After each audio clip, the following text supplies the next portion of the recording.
anak sini yang banyak.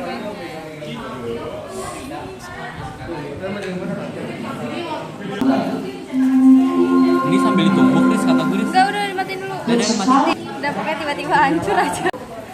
Nih, segini cukup kan?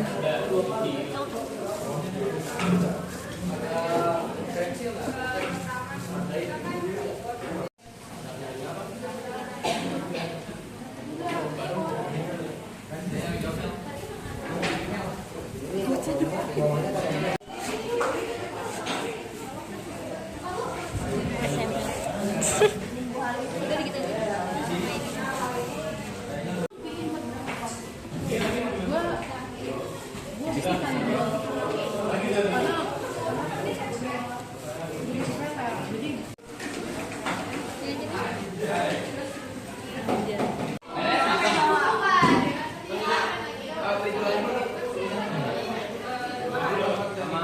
Iya, deketin aja, Le. Nanti yang bisa digunting kalau misalkan udah nopal gitu. Apa sih yang nggak bisa? Enggak, pakai aja.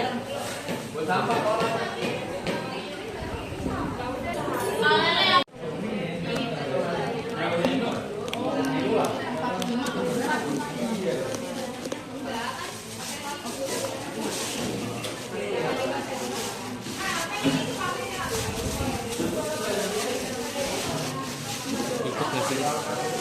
Kami tiga itu pembuatan modul tape ketan. Perkenalkan, nama saya Rizka Amelia. Saya Muhammad Naufal Mubarak. Saya Monika Claudia. Saya Alina Rajuna. Di sini saya akan menjelaskan apakah produk teknologi pangan yang dibuat, jelaskan sejarah makanan tersebut. Jadi produk yang kita buat ini ada tape ketan. Tape ketan yaitu makanan tradisional Indonesia yang berasal dari fermentasi beras ketan dengan ragi.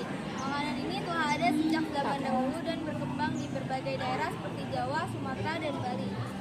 Nah, untuk pembahasan soal kedua itu ada alat dan bahan yang digunakan untuk pembuatan tape ketan. Alatnya itu ada baskom, panci, sendok nasi dan sendok makan, piring, kompor gas, pisau atau gunting, tampan, wadah tertutup, kain serbet atau kantong plastik, dan sarung tangan plastik. Terus untuk bahannya ini 1 liter beras ketan putih. Ulang. Bener gak usah. Skip aja, skip. Ketan putih anjir. Nah, bahan yang digunakan ini ada 1 liter beras ketan hitam, 2 butir ragi tape yang sudah dihaluskan, gula pasir secukupnya, tidak pakai juga tidak apa karena tape akan manis dengan sendirinya, daun pisang, dan air secukupnya. Yang ketiga, tuliskan cara kerja pembuatan produk. Yang pertama, cuci beras ketan hitam sampai bersih. Yang kedua, rendam beras ketan kurang lebih 8 jam, kemudian tiriskan. Ketiga, nyalakan kompor dan tempatkan panci di atasnya. 4, masak air di panci sampai mendidih. 5, masukkan beras ketan yang sudah dicuci bersih. 6, setelah matang, angkatlah kemudian tuangkan ke tampah dan ratakan. 7, tunggu sampai dingin. 8, hancurkan ragi hingga halus dan taburkan ragi di atas beras ketan hingga merata. Lakukan berulang kali sampai berasnya habis. 9, aduk ragi dan ketan hingga tercampur. 10, buat bulat-bulatan dari ketan tersebut. 11, siapkan daun pisang yang telah dibersihkan dan dipotong rapi sesuai kebutuhan. 12, lalu bungkuslah ketan yang sudah tercampur ragi dengan daun pisang tadi. Ke-13, masukkan ke dalam toples atau wadah tertutup lainnya. 14, tutuplah toples. 15, bungkus toples dengan kain agar tidak ada rongga udara yang masuk sedikit. 16, simpan dalam 2 hari 2 malam sampai matang. 17, tape ketan siap dihidangkan. Yang keempat ada gambar.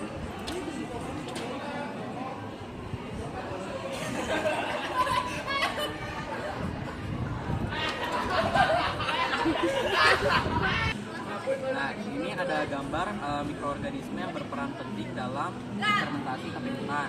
Nah, untuk penjelasannya ini, jadi mikroorganisme yang ada di fermentasinya ini yaitu Saccharomyces cerevisiae atau Famir. Nah, Saccharomyces cerevisiae ini adalah mikroorganisme ragi yang berperan dalam proses fermentasi tape ketan. Ragi ini mengubah karbohidrat dalam beras ketan menjadi alkohol dan gula sehingga menghasilkan tape ketan yang lunak, manis, dan berbau yang pas. Yang kelima ada proses biokimia fermentasi yang terjadi dalam pembuatan produk. Perubahan biokimia yang terjadi dalam proses fermentasi tape ketan pertama mula-mula yang terjadi yaitu perubahan hidrolisis pati yang menjadi glukosa dan maltosa. Kedua, perubahan gula menjadi alkohol dan asam organik. Ketiga, selanjutnya penurunan jumlah amino menjadi asam amino. Keempat, peningkatan jumlah tiamin kandungan vitamin B. Nah, jadi ada tambahan dari penjelasan biokimia tersebut yaitu proses bahan pati menjadi gula dan alkohol oleh mikroorganisme ragi. Tahapan proses biokimia terjadi dalam